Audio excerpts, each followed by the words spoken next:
कहते हैं अगर रात को किसी औरत की रोने की आवाज पानी के पास सुनाई दे तो जवाब मत देना, क्योंकि हो सकता है वो लायौर ना हो।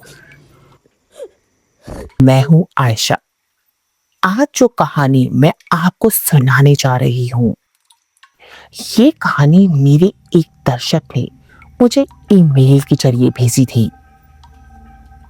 उनकी पहचान छुपाने के लिए मैंने उसका नाम बदल दिया है। इस कहानी में मैं उसे राहुल कहूंगी। पहली बार जब मैंने उसका ईमेल पढ़ा तो मुझे लगा शायद ये कोई मजाक है। उसके बाद मैंने उसे दोबारा कांटेक्ट करने की कोशिश की, लेकिन अब उसकी तरफ से कोई जवाब नहीं आ रहा। तो आखिर उसके साथ क्या हुआ, ये फैसला आप खुद करेंगे आज।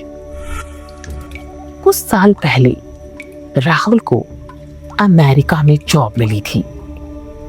वो वहां 2 साल से रह रहा था। काम में पूरा निपुण था, मेहनत करना चाहता था, आगे बढ़ना चाहता था। उसके बाद उसने सोचा अब काफी साल मेहनत कर ली, क्यों ना कुछ घूमा जाए, कुछ देश देखा जाए। अमेरिका के साथ ही दोस्तों एक और देश है जिसे मैक्सिको कहा जाता है। वो ज्यादा दूर नहीं है वहां से। तो उसने सोचा क्यों ना इस वीकेंड्स वो घूमने के लिए मैक्सिको चला जाए। वो मैक्सिको लिए रवाना हो गया। उसने होटल में चेक इन किया और वहीं उसी होटल में उसकी मुलाकात एक वेटर से हुई जिसका नाम मिगुल था। एक रात बातों बातों में राहुल ने उससे पूछा, मिगुल, यहाँ लोग जिस औरत की कहानी सुनाते हैं जिसे ला योरना कहते हैं, जो एक स्पेनिश नाम है, क्या वो सच है? मिगुल कुछ पल चुप रहा। फिर उसने धीमी आवाज में कहा, ये सिर्फ कहानी नहीं है। राहुल हंस पड़ा। तो फिर क्या है? मिगुल बोला, बहुत साल पहले यहां एक औरत रहती थी। उसके 2 बच्चे थे,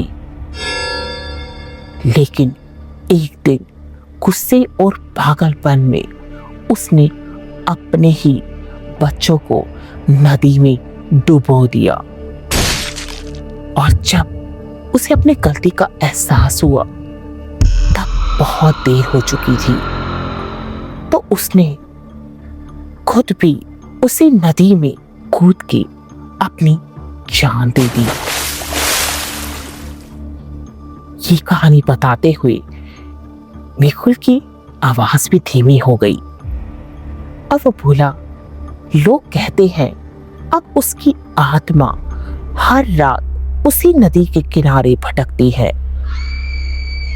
और रोते हुए पूछती है, मेरे बच्चे कहाँ हैं? मेरे बच्चे कहाँ हैं? फिर मिगुल ने राहुल को ध्यान से देखा और बोला, अगर कभी रात में किसी औरत की रोने की आवाज सुनाई दे तो पीछे मुड़ के मत देखना। और सबसे जरूरी बात, वो तुमसे कुछ भी पूछे उसका जवाब मत देना। राहुल हंसने लगा और सोचा, यार ये क्या ड्रामा है। शायद पब्लिसिटी स्टंट होगा ताकि लोग क्यूरियोसिटी बनाए और अपने होटल को पॉपुलर करने के लिए ऐसी कहानियां बनाई है। तभी राहुल ने क्यूरियोसिटी में उसी नदी पे जाने का फैसला कर लिया, वो भी रात में। रात का 11:40 का तकरीबन समय था।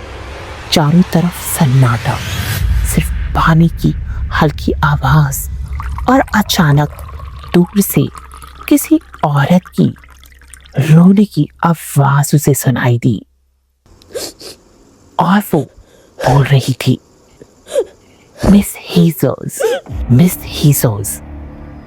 ये एक स्पेनिश लैंग्वेज है दोस्तों, जिसका मतलब है मेरी बच्ची कहाँ है। राहुल का दिल जोर से धड़कने लगा।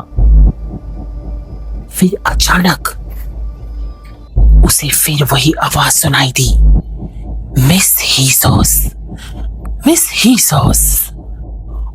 और अगले ही पल जैसे उसकी सांस अटक गई, क्योंकि अब वह औरत बिल्कुल उसके सामने खड़ी थी। लंबे गीले बाल उसके चेहरे पे लटक रहे थे। उसने उससे पूछा, क्या तुमने मेरे बच्चों को देखा है?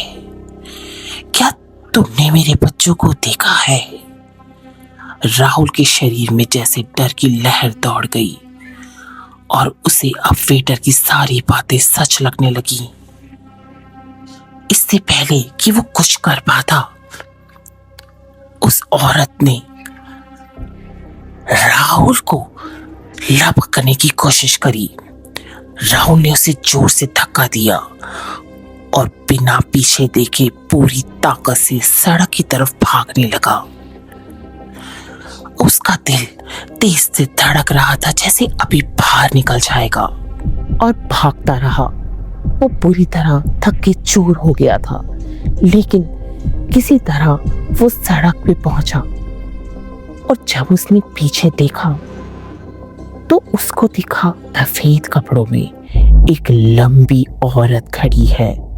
लंबे बाल पूरे चेहरे को ढके हुए, आंखें जैसे पत्थर की हो गई हो, बिल्कुल स्थिर। उसके बाद राहुल ने तुरंत टैक्सी ली, होटल के लिए रवाना हुआ और उसके बाद वो पहुंचा अपने काम की जगह अमेरिका, जो वहां से ज्यादा दूर नहीं है। उसके बाद राहुल ने महसूस किया कि उसके साथ एक अजीब सा एहसास है, जैसे कोई उसे देख रहा हो, सुन रहा हो और उसको अपनी तरफ खींच रहा हो। जैसे तैसे राहुल ने 2 महीने वहां निकाले और उसके बाद वो वापस लौटा अपने देश इंडिया के लिए। राहुल घर पहुंचा। पहले 2 दिन तो सब कुछ नॉर्मल था, लेकिन तीसरी रात, तकरीबन रात के 2:30 बजे उसकी नींद खुली। घर के अंदर से पानी टपकने की आवाज आ रही थी। जब वो बालकनी में गया तो पूरा फर्श गीला था, जैसे किसी ने भीगे पैरों से वहां चला हो। लेकिन सबसे अजीब बात ये थी, वहां 3 लोगों के पैरों के निशान थे, जैसे एक बड़ा और 2 छोटे बच्चे हों। और एक दिन आई दोस्तों, वही डरावनी रात। रात के तकरीबन 3 बजे राहुल की अचानक आंख खुली।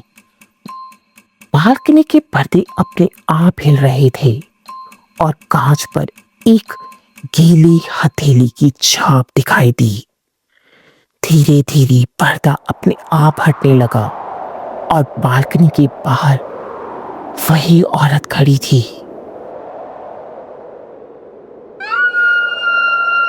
उसके बाल चेहरे पे झुके हुए, लंबी सफेद आकृति की, और उसने धीरे से पूछा,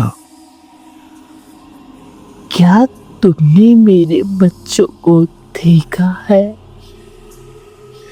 क्या तुमने मेरे बच्चों को देखा है?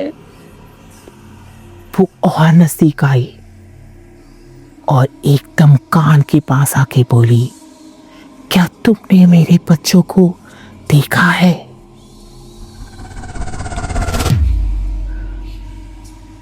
राहुल पूरी तरह पगला गया। अब राहुल की रातों की नींद उड़ गई। उसने सोचा, ये मेरे साथ वापस आ गई है? लेकिन मैंने ऐसा क्या किया? उसको याद आया, उस रात नदी के पास उसने उससे वो सवाल पूछा था तो उसने डर के मारे उससे कह दिया था, नहीं, मैंने आपके बच्चों को नहीं देखा। और शायद उसी पल वो चीज, वो रूह उसके साथ आ गई। और उस ईमेल में राहुल ने मुझे ये भी लिखा, अगर मैं आपको आगे से रिप्लाई ना करूं तो समझ लेना वो मुझे ढूंढ चुकी है। उसके बाद राहुल का कोई जवाब नहीं आया। मैंने कई बार ईमेल भेजी, कोई रिप्लाई नहीं। तो आप ही बताइए, आखिर उसके साथ क्या हुआ होगा? क्या उसके साथ सच में कुछ बुरा हुआ होगा कि मैं नहीं जानती? सच कोई भी नहीं जानता, लेकिन आप ध्यान रखना कि रात के सन्नाटे में पानी के पास अगर आपको किसी औरत की रोने की आवाज सुनाई दे तो याद रखना उसे जवाब मत देना। और अगर आप भी किसी इस जगह नेक्स्ट टाइम घूमने जाए तो उस जगह की पूरी जांच पड़ताल कर लीजिए, क्योंकि हो सकता है वो अभी भी अपने बच्चों को ढूंढ रही हो। तो दोस्तों, मैं आयशा आपसे विदा लेती हूँ, लेकिन मिलूंगी आपको एक और खौफनाक कहानी में।